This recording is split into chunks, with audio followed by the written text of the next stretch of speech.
Salut à tous, j'avais un quart de vous faire une petite vidéo sur le top 3 des pires expressions chrétiennes. La première, je dirais, c'est Sainte Marie, Mère de Dieu. Si tu es quelqu'un qui dit Sainte Marie, Mère de Dieu, alors je sais pas en quoi tu crois au final, parce que moi, s'il y a une femme qui est Mère de Dieu, ça veut dire que c'est elle qui est Dieu en fait. Donc c'est plutôt elle que je vais prier, c'est plutôt à elle que je vais parler, que je vais m'adresser, puisque c'est elle qui peut tout quoi. C'est elle qui a tout engendré. Voilà ce que ça veut dire.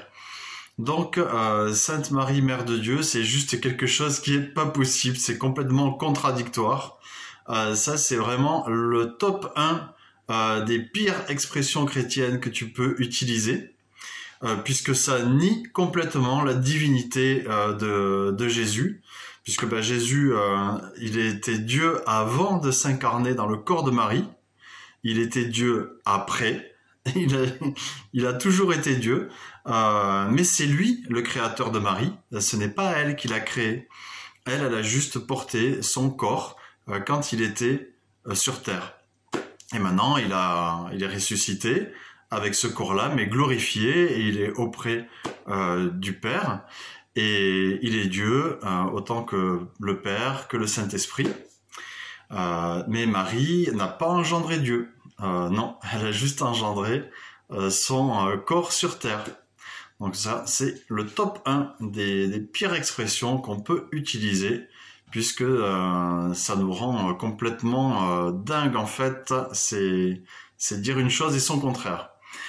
Deuxième expression chrétienne qui est complètement bizarre, c'est si Dieu veut. Alors si Dieu veut, écoute, si t'es musulman, tu dis Inch'Allah, pas de problème, je l'entends, parce que dans l'islam, on n'est pas sûr d'être sauvé. Dans l'islam, si on dit si Dieu veut, bon, est-ce que je vais aller au paradis si Dieu veut, quoi, parce que et c'est un jeu entre les... Enfin, c'est un jeu. C'est pas un jeu, je veux pas dire que l'islam est un jeu du tout. Mais c'est, en fait, une balance entre les bonnes actions, les mauvaises actions, les pèlerinages que j'ai faits, qui comptent comme bonnes actions, etc. Est-ce que je fais les prières? Bon, je suis jamais sûr que mes bonnes actions soient plus lourdes que mes mauvaises actions. Je suis jamais sûr. Donc, Inch'Allah, si Dieu veut. Mais si tu es chrétien, tu ne peux pas dire si Dieu veut. Parce que tu sais que tu es sauvé.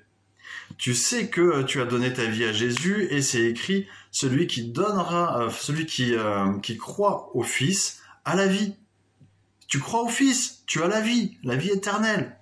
Ça t'est donné pleinement et de façon abondante. Jamais Jésus n'a dit si Dieu veut. Jamais. Quand il est passé devant Paul, il n'est pas passé devant Paul, mais même il a apparu à Paul. Il lui a dit voilà, tu vas porter mon nom, voilà ce que tu vas faire. Et Paul il lui a pas dit si Dieu veut, parce que si Paul ou si Pierre ou Jacques ou Jean avaient répondu, même Matthieu avait répondu à Jésus quand il est venu les chercher, qu'il leur a dit suis-moi, je ferai de toi un pêcheur d'hommes. S'ils avaient répondu si Dieu veut, je crois que Jésus l'aurait bugué, il aurait fait erreur 404 comme ça. Mais on serait pas là, je veux dire, je serais pas là en train de vous en parler. Il y aurait pas le Nouveau Testament, on n'aurait pas eu des gens comme par exemple l'abbé Pierre, on n'aurait pas eu des gens comme Sœur Emmanuel, on n'aurait pas eu des gens comme Bénigne, comme Joyce Meyer, comme Jean-Marc Taubois, comme David Terry. On n'aurait pas eu ces gens-là. Et même aujourd'hui, je vais te dire que les femmes dans la rue en France et en Europe, elles porteraient le voile, parce qu'il n'y aurait pas eu la royauté, les royaumes chrétiens pour résister à certaines invasions. Donc aujourd'hui, on vivrait la charia en fait. Donc, si Dieu veut, ça n'existe pas bibliquement. Je veux dire, si tu dis si Dieu veut, dans la Bible, il est écrit, si tu sais pas quoi faire, dans la Bible, il est écrit, ce que ta main trouve à faire, fais-le. Voilà, il n'y a pas de si Dieu veut. C'est celui qui ne travaille pas ne doit pas manger. Il n'y a pas de si Dieu veut. Si Dieu veut, je vais trouver un travail. Non, Dieu veut que tu trouves un travail, puisque c'est écrit, eh bien, fais ce que ta main trouve à faire, que celui qui ne veut pas travailler ne mange pas. C'est pas écrit si Dieu veut. C'est écrit que ton oui soit oui, que ton non soit non. C'est écrit parce que tu n'es ni froid ni bouillant, puisses-tu être froid ou bouillant, parce que tu n'es ni l'un ni l'autre, je te vomirai de ma bouche. Il n'y a pas de si Dieu veut tiédasse, ça n'existe pas dans la Bible. Donc ça c'est, je dirais, oui, le deuxième. La troisième expression, qui pour moi je trouve est dommage d'employer, c'est vraiment dommage de voir ça dans la bouche d'un chrétien. C'est triste même. Ça veut dire qu'il ne connaît pas sa religion, il ne connaît pas la Bible, il ne connaît pas le plan de Jésus pour lui. C'est triste. Comment est-ce que tu peux être chrétien si tu connais pas? C'est l'Apocalypse ou c'est apocalyptique. C'est triste, allons. Et tu ne sais pas que Apocalypse, ça veut dire révélation. Ça veut pas dire une catastrophe.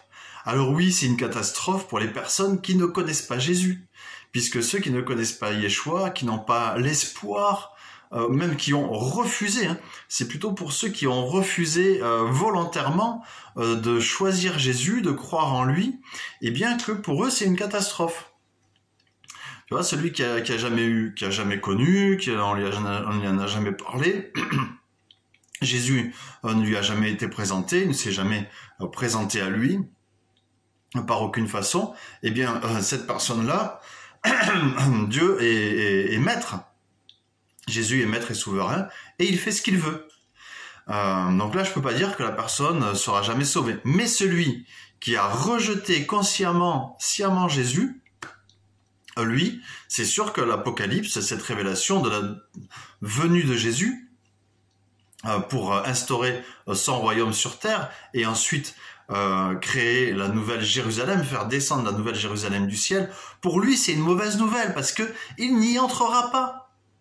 Il n'y entrera pas puisqu'il a refusé Jésus. Donc Jésus ne l'invitera pas. Par contre, pour celui qui croit en Jésus, celui qui est disciple de Yeshua, eh bien pour lui c'est une excellente nouvelle parce que ça veut dire qu'il va être citoyen du royaume des cieux. Alléluia, mon frère. Donc n'utilise pas ces expressions-là. Sainte Marie, Mère de Dieu, mais ne l'utilise pas. Ton Dieu, c'est Yeshua, c'est Jésus. Ce n'est pas Marie, ce n'est pas elle qui a créé Jésus, c'est le contraire. Depuis toute éternité, pour justement ce plan-là de venir sur terre nous sauver. N'utilise pas si Dieu veut, parce que Dieu veut le meilleur pour toi, Dieu veut que tu agisses, que tu rentres dans ton plan, dans son plan pour ta vie, et si tu ne sais pas quelle est sa volonté, alors Dieu veut que tu essayes, Dieu veut que tu essayes telle chose, tant que c'est des choses bonnes qui sont bibliques et qui apportent du bien aux autres, il veut que tu essayes. Si tu rates, c'est pas grave, t'as fait une erreur, tout le monde fait des erreurs. Alors, papa va te montrer quel est le bon chemin pour toi. Demande-lui, et puis il va te guider. Tu vas voir les portes qui vont s'ouvrir, les portes qui vont se fermer. Tu vas essayer des choses qui te conviennent pas. C'est comme un vêtement, tu vois. S'il est un peu trop serré, bah tu changes. C'est tout. Donc ça, n'utilise pas si Dieu veut. Dieu veut pour toi. Il veut le meilleur. Et maintenant, n'utilise pas non plus, c'est l'Apocalypse.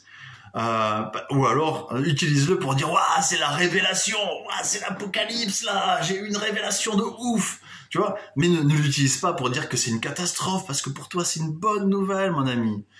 Voilà pour ce petit top 3, eh bien sois béni et passe une belle journée avec lui.